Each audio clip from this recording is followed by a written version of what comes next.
Lalu duduk jeti, biasa main anjing buat gini kan. Tapi tepi patah ni Pak Ong suka main gini. Ke tepi. Jet-jet ke tepi. Put.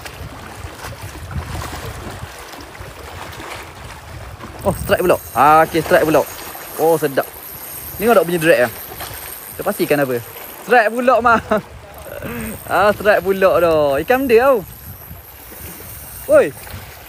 Mana gagah kan ikan dia?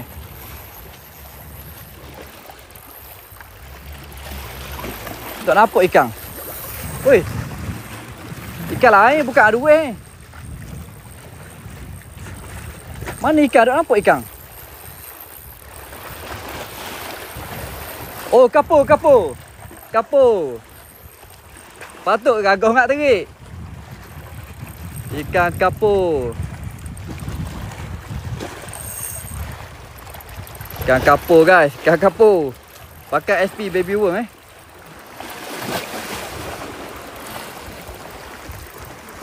Layang lu. Tali 2.5 LB.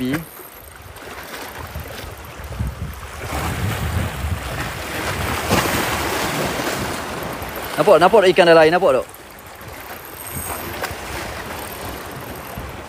Layang bagi lembek dulu. Okey. Oh, dia langgar roti. Okey. Ikan yang kenang. Alhamdulillah. Mang. Ejah mang.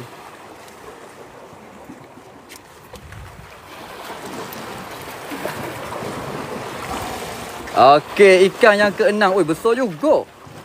Oh, besar juga. Parut hari ni. Oh, itulah. Set-set ni wah ingat kata Pak Mung kumpau. Hari ni rezeki Pak Mung dok kumpau hari ni. Time dok kumpau dia bahak parut lalu hari ni.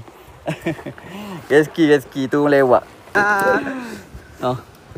Hidup lagi.